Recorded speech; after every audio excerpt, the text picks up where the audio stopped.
Ito yung si King, kakasilang lang niya. Ayan, pinapainom ko siya ng milk. Binilan ko siya ng 18 milk. Kasi yung ina niya, walang DD na infection yung DD niya. Kaya tiyaga-tiyaga na lang, painom kahit konti lang. Para lang mabuhay.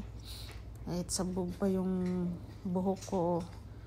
Wala pa ako sa ayos. Ayan. Mahirap mag-alaga ng kuting. Ayan. Tapos, ayan na siya. Naghahanap talaga siya ng dede ng ina. Iba kasi yung dede ng ina, medyo warm, fresh siya. Nanggigigil na siya sa kamay ko. Akala niya andyan yung dede. Ayan, inaano talaga niya. Wala pa naman siya masyadong ngipin. Kagat-kagatin mo niya yung kamay ko. Hindi pa niya makagat sa ngipin niya. Gigil na gigil talaga siya sa akin. Pinag-iinitan niya yung kamay ko. Hinahayaan ko na lang din siya para hindi niya mamiss yung ng ina niya. Sobrang gigil na gigil siya. Naghahanap ng dede. Wala akong magawa kasi wala. Naghahanap talaga ng dede ng ina. Yan siya, pinadede ko siya ng beberon niya.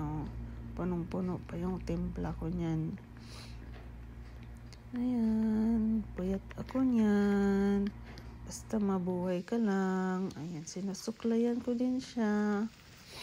Ayan, may poknat pa yung ulo niya. Kaunting poknat.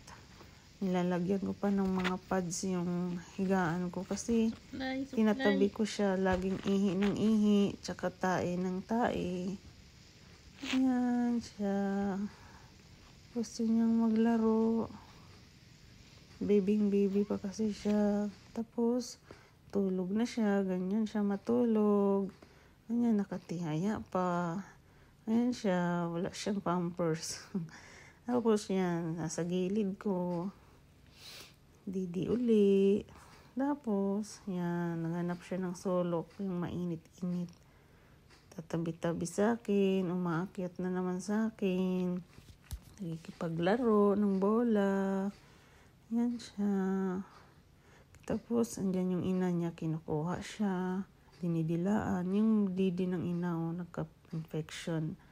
Yan, wala nang didi ang ina. Tapos yung ama niya, ayan, ang ama niya. Ama at ina niya yan. Pinatanggalan ko ng bayag yung ama niya. Yan yung. Dinadala ko pa siya. Nanood kami ng Hello Love Again. Dinala ko siya sa loob ng sine. Sabi ko walang maiwanan siya doon sa bahay. Kaya dalhin ko na lang. Kaya inallowed na lang nila na magdala ko ng pusa. Sabi ko ako yung mama ng pusa. Kakaawa naman kasi. Tapos dinadala ko rin siya sa clinic. Araw-araw ko siyang dinadala. Kasi walang mag-aalaga sa kanya. Walang magpapadede. Ayan, binabalot ko siya dyan sa cage niya. Tapos binibilhan ko rin siya ng ganito. Pero hindi pa niya kayang uminom. Dyan sana ilagay ko yung gatas. Tapos may 4 na dede. Pangmalakihan pa kasi yan Hindi pa niya kaya. Hindi pa marunong.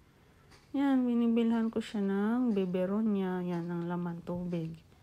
Tsaka, yung isa naman, yung nilalagay ko is gatas naman niya.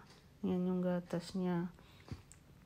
Kumatimpla-timpla kasi minsan wala ang init Cold na. Yan yung diaper niya.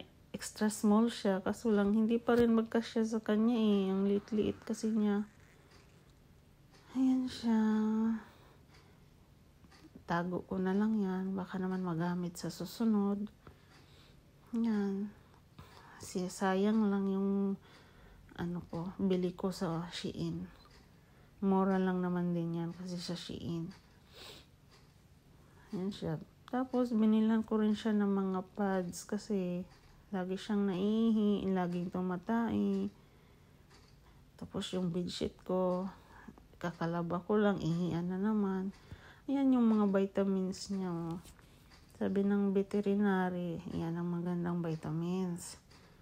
Ayan. Tapos yung nag-dehydrate siya kasi hindi siya kumakain, walang ganang kumain, yun, ipainom mo rin yun. Ayan, pang immune system nila, immune booster din nila.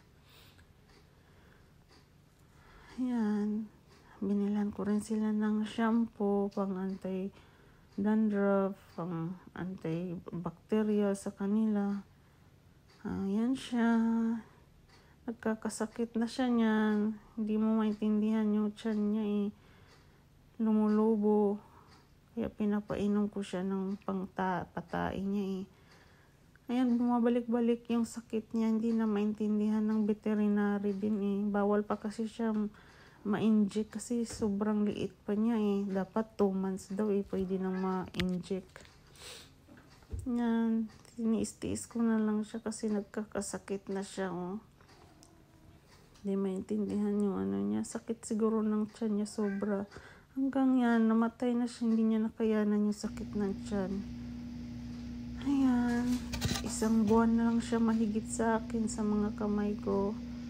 Ayan, pinagtiisan ko na lang hanggang wala na.